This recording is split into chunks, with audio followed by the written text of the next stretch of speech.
प्यारे दोस्तों नमस्कार। मैं अपने YouTube चैनल प्रिंस जी के ऑफिशियल पर आपका हार्दिक स्वागत एवं अभिनंदन करता हूं। मैं भैया आप लोगों को इतिहास के बारे में बताऊंगा। आज तो भैया मेरी पहली क्लास है। पहली क्लास में हम इतिहास के परिचय के बारे में बताएंगे और भैया हम इतिहास NCERT कक्षा 12 पूरा कवर कराएंगे। 0 से लेकर अंत तक हम जो है भैया इसको कवर कराएंगे। भैया हम दावे के साथ कहते हैं आप लोग हमारे साथ जुड़िए और पढ़ाई का आनंद लीजिए और एग्जाम पेपर में जो जो क्वेश्चन बनता है लगभग मेरे नोट से जरूर मिलता है। हम आप लोगों को PDF भी सेंड करेंगे। तो भैया आज की इस पहली क्लास में इतिहास के परिचय के बारे में हम जानेंगे, इतिहासकार से जानेंगे, इतिहास की उत्पत्ति के बारे में जानेंगे, इतिहास संस्कृत के मतलब कितने शब्दों से मिलकर बना है इसके बारे में जानेंगे। फिर भैया इतिहास शब्द का प्रयोग किसने किया इसके बारे में जानेंगे। फिर इतिहास को कितने कालखंडों में बांटा गया है इसके बारे में भी जानेंगे। तो भैया हम शुरू करते हैं। इतिहास इतिहास का अर्थ क्या होता है भैया? अतीत का अध्ययन करना ही इतिहास कहलाता है। फिर से, अतीत का अध्ययन करना ही इतिहास कहलाता है और भूतकाल की स्मृतियों का अध्ययन करना इतिहास कहलाता है। और भैया गौरतलब बात यह है कि इतिहास की जो उत्पत्ति हुई थी भैया, उत्पत्ति वह लैटिन भाषा, कौन सी भाषा? लैटिन और ग्रीक भाषा से हुई है। प्यारे बच्चों, यहां तक कोई दिक्कत बिल्कुल नहीं होना चाहिए भाई। गर्मी बहुत पड़ रही भाई। इसके बाद भैया फिर इतिहास भैया, इतिहास संस्कृत भाषा के 3 शब्दों से मिलकर बना है। 3 शब्दों से मिलकर बना है। 3 शब्दों से मिलकर बना है प्यारे बच्चों। एक का नाम है इति और दूसरा है हा और तीसरा है आस। तो भैया इति का मतलब है ऐसा ही, हा का मतलब है निश्चित रूप और आस का मतलब है भैया था। अर्थात ऐसा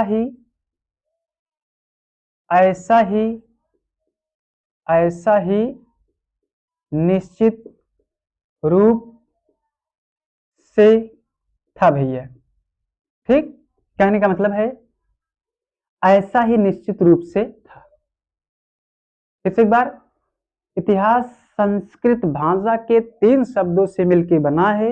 एक का नाम है इति और दूसरे का नाम है हा, तीसरा है आस।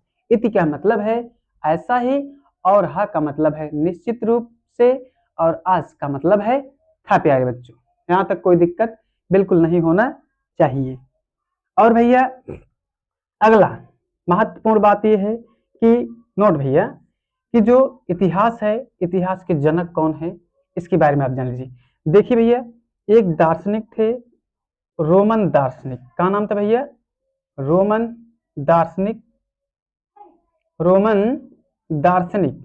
उनका नाम था भैया सिसरो।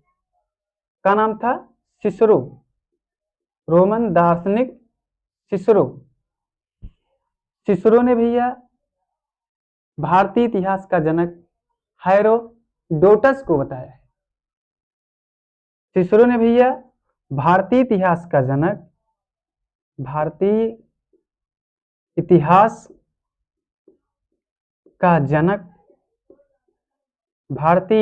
का जनक किसको कहा है भैया? हेरोडोटस। ठीक भैया, यहां तक कोई दिक्कत बिल्कुल नहीं होना चाहिए।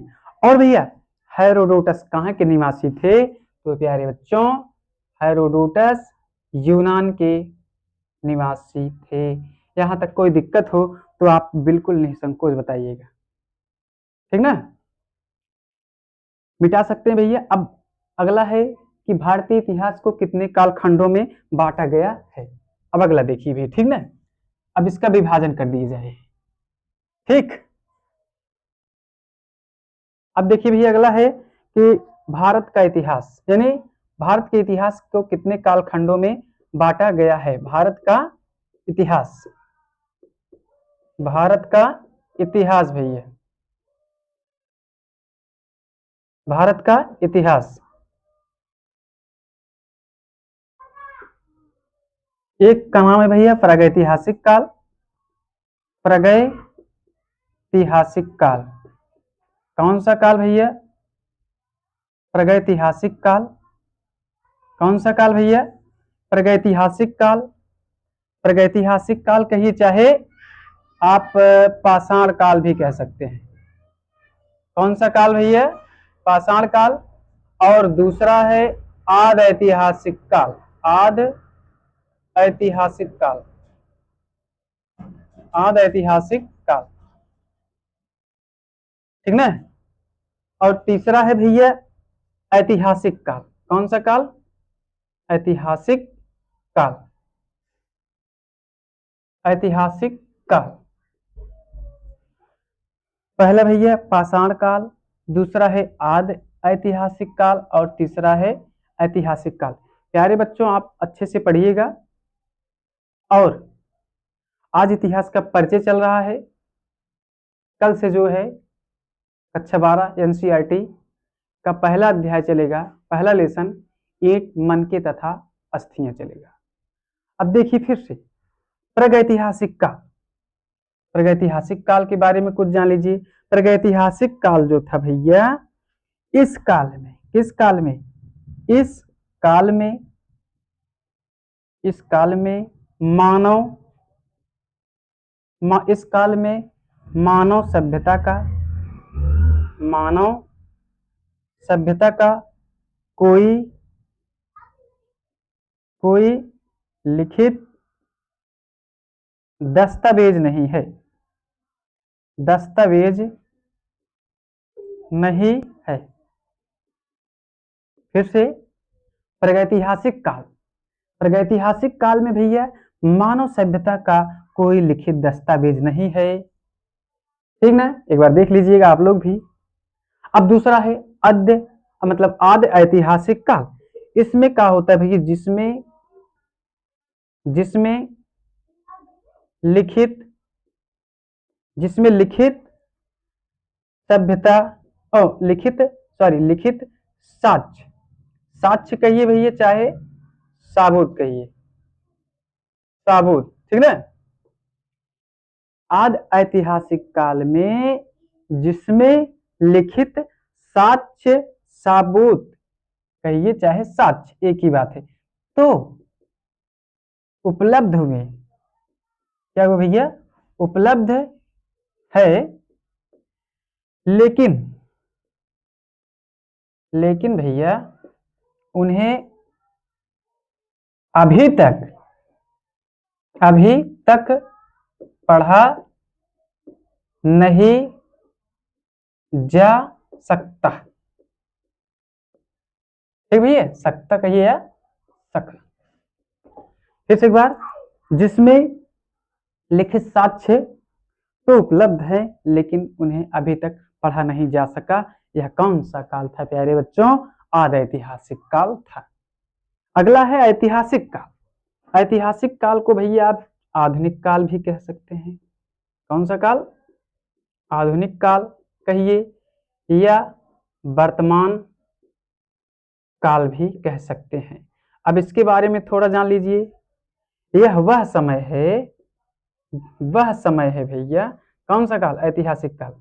वह समय है जिसमें जिसमें लिखित जिसमें लिखित साक्ष्यों के आधार पर, जिनमें लिखित साक्ष्यों के आधार पर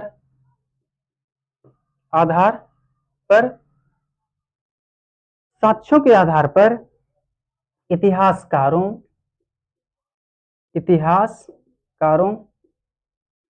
ने घटनाओं, ठीक भैया, इतिहासकारों ने घटनाओं का वर्णन किया है, वर्णन किया है।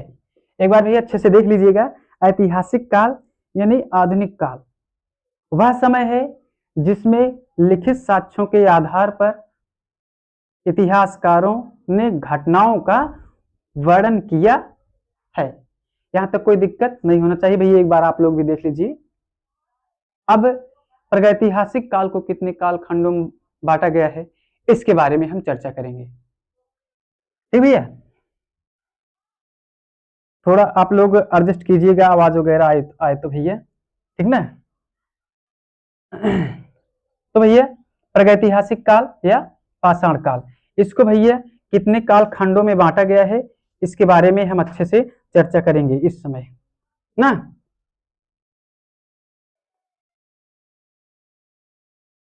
चलिए भैया देखिए अगला, प्रागैतिहासिक काल या पाषाण काल, इस काल को भैया जो है कितने काल खंडों में बांटा गया है, इसको भी 3 काल खंडों में बांटा गया है। किस काल को? प्रागैतिहासिक काल को।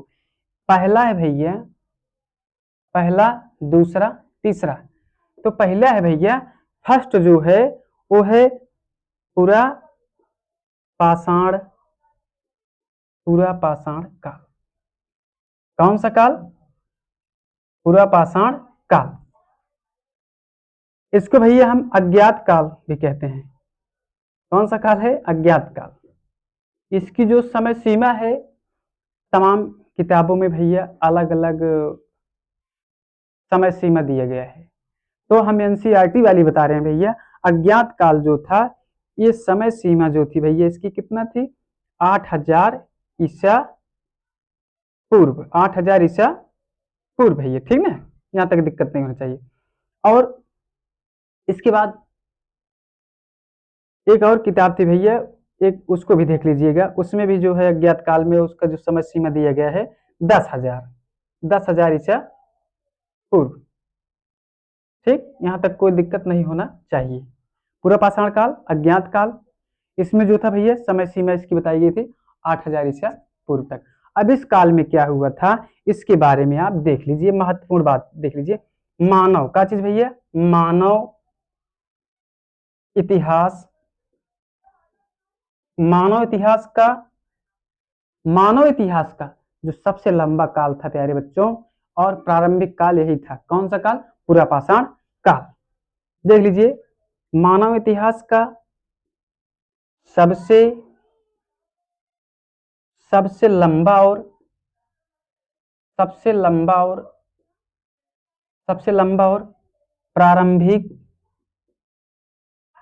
प्रारंभिक काल है।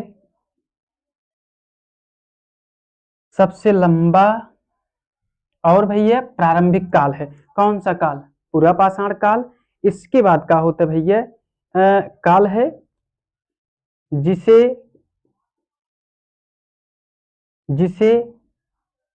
पुराने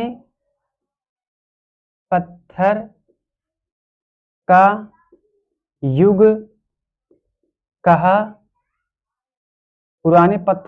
कहा जाता है, ठीक भैया। बहुत महत्वपूर्ण बात है, पेपर में अगर पूछे कि प्यारे बच्चों बताइए पुराने पत्थर का युग किस काल को कहा जाता है, तो किसको कहा जाता है भैया? पूरा पाषाण काल को। पूरा पाषाण काल का जो समय था 8000 ईसा पूर्व था। यहाँ तक कोई दिक्कत बिल्कुल नहीं होना चाहिए। एक बार फिर से, मानव इतिहास का सबसे लंबा और प्रारंभिक काल जो था, कौन सा काल था? पूरा पाषाण काल। इसे पुराने पत्थर का युग भी कहा जाता है। अब जो भैया एक हो गया, अब दूसरा है मध्य पाषाण काल। दूसरा है भैया मध्य पाषाण काल, ठीक भैया। अब देखिए दूसरा क्या है? मध्य पाषाण काल। कौन सा काल भैया? मध्य पाषाण काल। इसकी जो समय सीमा है भैया, समय सीमा इसकी जो है 8000 ईसा पूर्व से 8000 ईसा पूर्व से कितना है भैया? 4000 ईसा पूर्व तक। यहाँ तक कोई दिक्कत, यहाँ तक कोई दिक्कत नहीं होना चाहिए भैया ना। और हाँ, हमारे YouTube चैनल को लाइक, सब्सक्राइब और कमेंट करना ना भूलें। कमेंट जरूर कीजिएगा, जो भी डाउट हो हम आपको नेक्स्ट वीडियो में जरूर बताएंगे। ठीक भैया, तो इसका जो समय सीमा है कितना है भैया? 8000 ईसा पूर्व से 4000 ईसा पूर्व तक। और ये भैया क्या हुआ? NCERT वाला है। और अगला जो है वो अगली किताब में जो बताया जाता है, तमाम प्रकार की किताबों में तमाम प्रकार की डेटें बताई जाती है भैया, ठीक ना। अब देखिए इसकी जो समय सीमा 10,000 ईसा पूर्व से 4000 ईसा पूर्व तक। 10,000 ईसा पूर्व से 4000 ईसा पूर्व तक। ठीक भैया, यहां तक कोई दिक्कत नहीं होना चाहिए। अब देखिए मध्य पाषाण काल। मध्य पाषाण काल की महत्वपूर्ण बात क्या है? यह जो काल था भैया, मध्य पाषाण काल, मध्य पाषाण काल, पुरा पाषाण काल। कौन सा काल? पुरा पाषाण। पुरा पाषाण काल। गर्मी बहुत हो रही है भैया, आप लोग एडजस्ट कीजिएगा। और पुरा पाषाण काल या युग भी कह दीजिएगा भाई, ठीक ना। और नवपाषाण, नवपाषाण काल के बीच का संक्रमण काल, संक्रमण काल था। इस काल में मानव जीवन शैली में भैया क्या हुआ? इस काल में मानव जीवन शैली में क्या हुआ भैया? बदलाव आया, परिवर्तन आया, बदलाव आया, बदलाव आया, या लिख दीजिएगा परिवर्तन आया, परिवर्तन आया। ठीक भैया, ठीक। यहाँ तक कोई दिक्कत बिल्कुल नहीं होना चाहिए। एक बार आप लोग भी अच्छे से देख लीजिएगा। मध्य पाषाण काल, पुरा पाषाण काल और नव पाषाण काल के बीच का संक्रमण काल था। इसमें जो है भैया मानव जीवन शैली में जो है क्या हुआ? परिवर्तन आया। अगर पूछे किस काल को हम संक्रमण काल के नाम से जानते हैं, तो वह कौन सा काल है प्यारे बच्चों? वह है मध्य पाषाण काल। आशा करते हैं कि आप लोग अच्छे से समझ रहे होंगे और अपने नोटबुक में नोट भी कर रहे होंगे। ठीक भैया, अब देखिए अगला है, 2 हो गया। अब तीसरा जो है, तीसरा भी एक देख लीजिए, ठीक ना। तीसरा भैया एकदम पेपर की दृष्टि से बहुत महत्वपूर्ण है, ठीक ना। इसको आप लोग ध्यान दीजिएगा। और हाँ, वीडियो को स्किप मत करिएगा। इसके बाद आप लोग अगला है भैया, कौन सा है? तीसरा। तीसरा भैया, तीसरा जो काल है भैया, उस काल का नाम है नव पाषाण काल। तीसरा कौन सा काल है भैया? नव पाषाण काल। इसकी जो समय सीमा है प्यारे बच्चों, 4000 ईसा पूर्व से 2500 ईसा पूर्व तक। कितना भैया? कितना है? 4000 ईसा पूर्व से 2500 ईसा पूर्व तक। ठीक भैया, अब देखिए इस काल में क्या क्या हुआ था उसको भी आप लोग जान लीजिए अच्छे से। यह भैया जो था नवपाषाण काल कौन सा चरण था भैया? आखिरी चरण था, आखिरी आखिरी चरण था, ठीक ना, आखिरी चरण था, ठीक ना। इसमें क्या हुआ, महत्वपूर्ण बात यह है कि भैया जो है इस काल में, इस काल में, नवपाषाण काल में, इस काल में खाद्य, ठीक भैया, उत्पादन, खाद्य उत्पादन की शुरुआत हुई, ठीक भैया। किसकी शुरुआत हुई? खाद्य उत्पादन की शुरुआत हुई, ठीक भैया। इसमें विभिन्न प्रकार की खोजें हुई और खाद्य उत्पादन पर क्या हुआ भैया? विशेष बल दिया गया। यहां तक कोई दिक्कत बिल्कुल नहीं होना चाहिए भैया, ठीक ना। अब देखिए अगला जो है, अगला ये भैया प्रागैतिहासिक काल खत्म हो गया ना। अब अगला जो काल है वह काल है भैया दूसरा, आद ऐतिहासिक काल। कौन सा काल? आद ऐतिहासिक, आद ऐतिहासिक काल भैया। कौन सा काल? आद ऐतिहासिक काल। जो भी न समझ में आए उसको आप कमेंट बॉक्स में जरूर लिख दीजिएगा। और आज की पहली ही क्लास में इतिहास के परिचय के बारे में हम विस्तृत रूप से जानकारी आप लोगों को दे रहे हैं। आशा करते हैं आप लोग अच्छे से समझ भी रहे होंगे और जहां भी होंगे मस्त होंगे, जबरदस्त होंगे, जिंदाबाद होंगे, ठीक भैया। अब देखिए कौन सा काल है? आद ऐतिहासिक काल।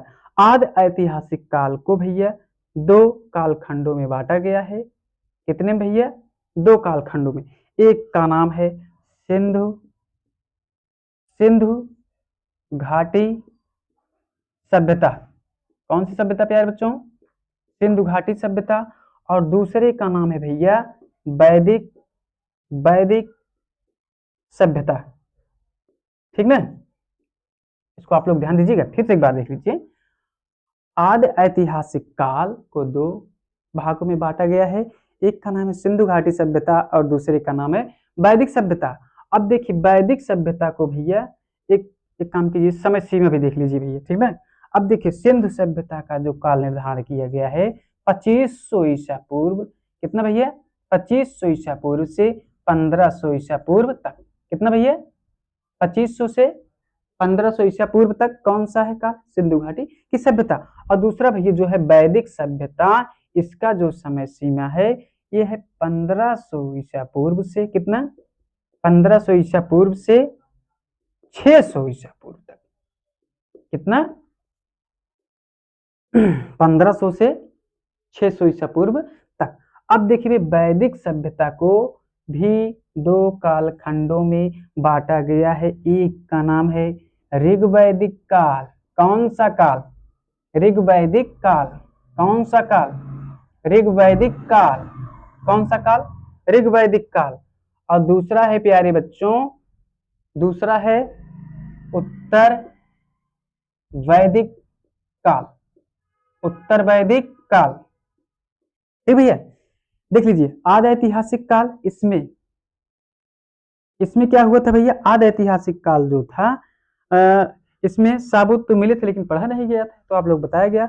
अब देखिए इसको दो कालखंडों में बांटा गया, सिंधु घाटी की सभ्यता और दूसरा है वैदिक सभ्यता। सिंधु घाटी की सभ्यता 2500 से 1500 ईसा पूर्व तक, वैदिक सभ्यता 1500 से 600 ईसा पूर्व तक।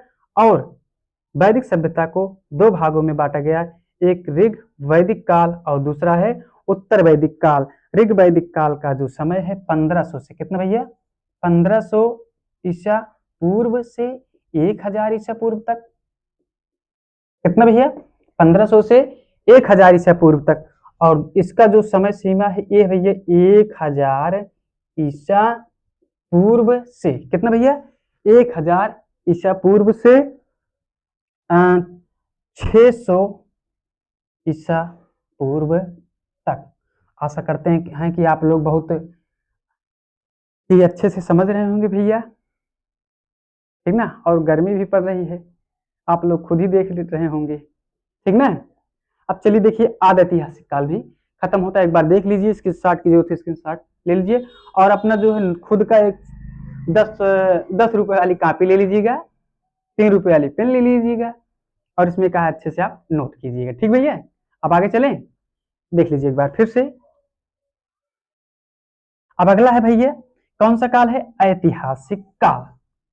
ठीक भैया, अब धीरे धीरे हम लोग परिचय के समाप्ति के कगार पर पहुंचे हैं। ठीक भैया, चलिए देखिए ऐतिहासिक काल प्यारे बच्चों, कौन सा काल? ऐतिहासिक काल। ऐतिहासिक काल को 3 काल खंडों में बांटा गया है भैया, ध्यान से आप लोग देखिएगा और समझिएगा। ठीक ना?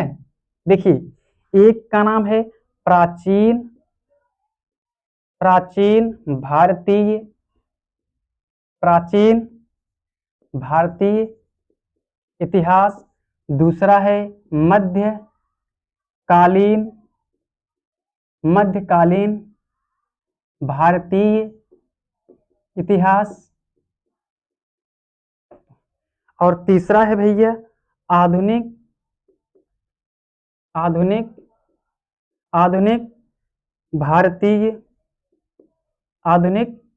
भारतीय इतिहास। एक बार फिर से, ऐतिहासिक काल को हम 3 काल खंडों में बांटते हैं भैया। एक का नाम है प्राचीन भारतीय इतिहास, दूसरा है मध्यकालीन इतिहास और जो तीसरा है आधुनिक भारतीय इतिहास। अब देखिए, प्राचीन भारतीय इतिहास की जो समय सीमा है भैया वो कितना है? 600 ईसा पूर्व से 712 ईस्वी तक। ठीक ना? ध्यान से देख लीजिएगा, 600 ईसा पूर्व से 712 ईस्वी तक। अब भैया मध्यकालीन भारतीय इतिहास जो है इसकी समय सीमा 712 ईस्वी से 1707 ईस्वी तक। टेंशन मत लीजिएगा भैया, आप लोगों को हम डेट वाइज डेट पेपर में क्या क्वेश्चन बनेगा, कैसे बनेगा, हम सब आपको बताएंगे। बस आप लोग हमारे साथ जुड़िए और कमेंट बॉक्स में जरूर कमेंट कीजिएगा कि कैसा लगा आप लोगों को। अब देखा भैया लास्ट चल रहा है, इसकी जो समय सीमा है प्यारे बच्चों 1707 ईस्वी से 1947 ईस्वी तक। तो प्यारे बच्चों, आप लोगों को कैसा लगा? एक बार फिर देख लीजिए, आप लोगों को कैसा लगा आज का हमारा इतिहास का परिचय? कल से हम ईंट तथा मनके के बारे में बताएंगे, ठीक है, विस्तार से। और हाँ, बस करते हैं कि आप लोग हमारे साथ जुड़िए और जो भी आपको डाउट हो, पढ़ाई में कैसा लगा, समझ में आया कि नहीं आया, सबको आप कमेंट बॉक्स में जरूर लिखिएगा। ठीक है, थैंक यू, धन्यवाद।